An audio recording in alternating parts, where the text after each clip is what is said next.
Esta es una producción de Grupo Fórmula. De viva voz, Héctor de Mauleón, escritor, periodista, columnista formidable del periódico El Universal.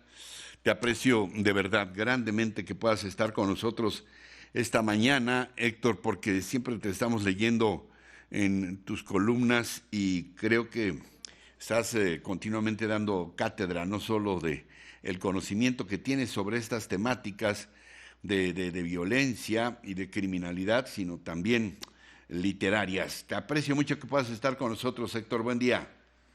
Hola, ¿qué tal? Muy buenos días, Ricardo. Qué gusto. Héctor, ¿te tomó por sorpresa?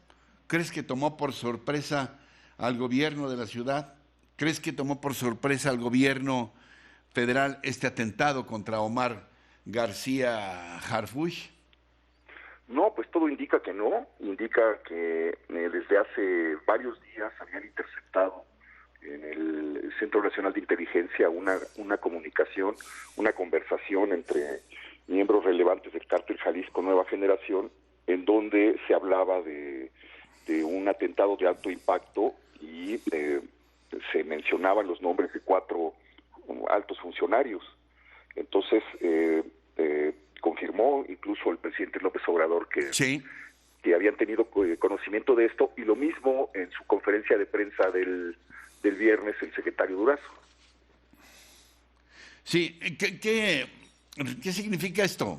Que hayan sabido de esto el propio presidente, el secretario, y que no se hayan tomado precauciones adicionales, o García Harfuch pecó de candor o de soberbia, no sé cuál de los dos extremos, a sabiendas de que había una amenaza de esta naturaleza. ¿Y por qué la incursión del Cártel Jalisco Nueva Generación? Se sabe que de la familia tiene muchos antecedentes. Allá en Jalisco, Omar García Harfuch es nieto de Marcelino García Barragán, que fue secretario de la Defensa, hasta donde recuerdo, en tiempos del 68. Luego su padre, don Javier García Paniagua, fue prominente priista, en fin. ¿Por qué la incursión? El mismo García Harfuch dijo, antes de ser operado, fue el Cártel Jalisco Nueva Generación.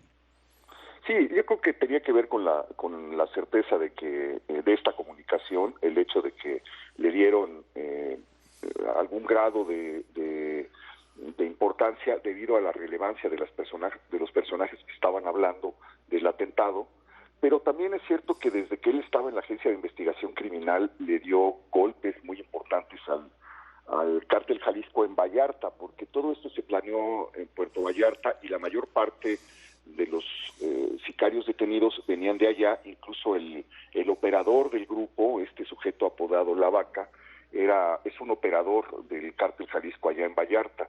Hace un par de años, 2 o 3 años, cuando Omar García Harfuch estaba en la Agencia de Investigación Criminal dirigiéndola, fueron detenidos 2 agentes de la agencia que habían ido a una boda, pero llevaban sus armas de cargo, y los detectaron, y el subdirector de la Policía Municipal y otro agente los entregaron a miembros del Cártel Jalisco, pensando que se habían infiltrado para detener alguno de ellos. Los grabaron, este video circuló en redes sociales y en los medios, los citaron, los grabaron, los interrogaron, los maltrataron y luego los mataron. Esto desató un operativo muy grande en Puerto Vallarta que terminó un mes después con la detención de 18 miembros del cártel, entre ellos el que estaba operando, el que era como jefe de plaza en ese momento, que fue desbaratada la estructura. Y a partir de ese momento siguieron una serie de detenciones en el estado de Jalisco. Cuando Omar García Harfuch llega a la Ciudad de México en el gobierno de Claudia Sheinbaum, primero como jefe de la Policía de Investigación y después como secretario de Seguridad Ciudadana, ha habido una serie de detenciones y de desmantelamientos de células operativas del Cártel Jalisco en la Ciudad de México. Intentaron entrar de muchas maneras y se dieron detenciones desde hace 2 años de miembros relevantes. En los últimos días se han visto otras. Entonces, en caso de que todo esto sea correcto, en caso de que se haya interceptado la amenaza, en caso de que efectivamente sea una orden que viene de Puerto Vallarta. Por ahí hay una línea que puede explicar lo que sucedió.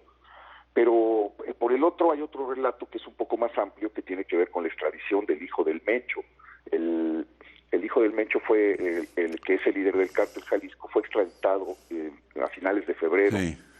Y según la comunicación intervenida, iban a atentar contra Marcelo Ebrard, porque la Secretaría de Relaciones Exteriores firmó ese documento, contra Santiago Nieto, el jefe de la Unidad de Inteligencia Financiera, porque congeló 2,000 cuentas del cártel Jalisco, contra el propio Durazo, Alfonso Durazo, el secretario de Seguridad, por la estrategia que ha estado golpeando de alguna manera al cártel Jalisco, y finalmente, tal vez por esto, que he señalado contra Omar García Harfuch.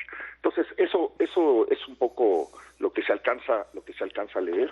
De los 19 detenidos, más o menos han confirmado que la orden viene de Puerto Vallarta, por una persona que le apodan el Tarjetas, que es uno de los brazos derechos del Mencho y que es un operador en la zona metropolitana de Jalisco y en Puerto Vallarta del cártel.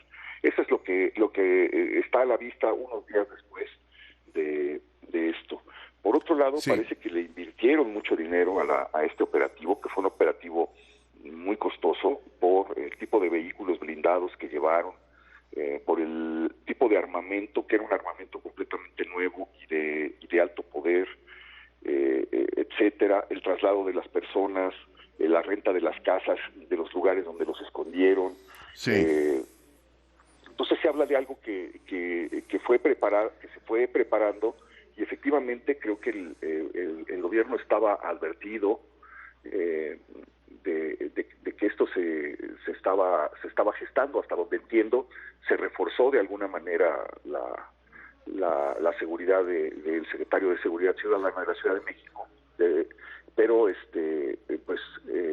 se puede ver como... Sí, si no ha sido por el blindaje de la camioneta, lo matan. Ajá, exacto. Sí, de hecho, ya confesaron ellos que les decomisaron 50 y tantas bombas Molotov, y ya confesaron algunos de ellos que la intención era primero vencer el blindaje en las Barrett, y hasta donde fuera posible, y después prenderle fuego a la camioneta. Ya no les dio tiempo de hacer eso por la velocidad de la respuesta. Ahora, hacerlo en la Ciudad de México, en donde la dinámica y la lógica es completamente distinta a la de otras regiones del país, sí llama mucho la atención. Es el número de cámaras, el número de policías que hay, etcétera. Llama la atención el mensaje que quieren mandar, lo que están queriendo decir. Y a propósito de esto que mencionas del número de los detenidos y de la velocidad de respuesta, pues sí, asombra que tan rápido hayan detenido a tanta gente. Como bien decías, ya 19 de ellos fueron trasladados en las horas recientes al reclusorio. La jefa de gobierno dice: me siento muy orgullosa de nuestra policía. Sí, está bien, pero no cabe también la sospecha de que haya habido alguna filtración de dentro para darles información a quienes perpetraron con esta precisión micrométrica que señalas y planearon el atentado. No sería extraño. La hipótesis que ellos están manejando, dos hipótesis. Una es que hubo dos personas que fueron las que detuvieron en Atlacomulco, uno de ellos muy joven, nació en 2001, imagínate. Estuvieron encargadas de estar rondando el domicilio del secretario y de ir estableciendo más o menos la ruta que él seguía, porque el problema es que como todos los días tienen una reunión de seguridad.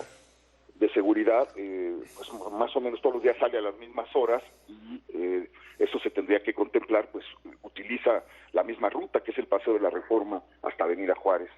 Entonces, detectaron eso y fueron armando el operativo, montando tres grupos, por si escapaba de uno, pudiera interceptarlo el que estaba más adelante, y finalmente uno más en la zona del Ángel de la Independencia. Pero la segunda es que efectivamente pudo haber salido desde el interior, porque no sabemos los detalles, han sido muy herméticos en las autoridades de la ciudad. No sabemos todavía los detalles, pero uno de las líneas que están investigando es que pudiera haber salido desde dentro esta información, lo cual no sería extraño porque estamos frente a una policía que durante mucho tiempo ha estado relacionada, involucrada con el crimen organizado. El crecimiento que tuvo la Unión Tepito en la administración pasada, que pasó de controlar, digamos, una zona de una delegación, que es la delegación Cuauhtémoc, a meterse en 7 delegaciones de la ciudad y controlar prácticamente todas las operaciones del narcomenudeo en esas delegaciones, habla mucho del tipo de policía que permitió esto. Ahora, mucho de los mandos altos y medios que dejaron que esto ocurriera, pero también pues de los policías de a pie, que son los que están en contacto continuo con los narcomenudistas. Entonces no sería extraño que fuera una combinación de cosas, ¿no? Finalmente, a reserva de lo que quieras puntualizarnos, mi querido y admirado Héctor, ¿este atentado tiene algo que ver o no con la rivalidad ya muy evidente entre el cártel Jalisco Nueva Generación y el cártel de Sinaloa de los hijos del Chapo? No, sería como muy pronto para contestar esto. Lo que sí está a la vista, y eso lo podemos documentar en la prensa, es que hay repetidos intentos del cártel Jalisco por entrar o por controlar de algún modo la ciudad. La droga de la Unión Tepito alguien la surte. El aeropuerto es un punto de disputa del crimen organizado desde siempre. Se dice que la central de abastos es otro de los lugares de almacenamientos por donde entra la droga en camiones de verduras y de frutas que vienen de la zona de Guerrero, etcétera. Y son puntos de conflicto en los que inevitablemente tiene que estar la presencia de un cártel. Eso ya es inocultable. Lo que todavía no sabemos es cómo se dan esos mecanismos, ¿no? Héctor, ha sido muy, muy aleccionador escucharte. Te agradezco infinito la desmañanada. Seguimos leyendo y viendo también. Encuentra más contenido como este en radioformula.mx.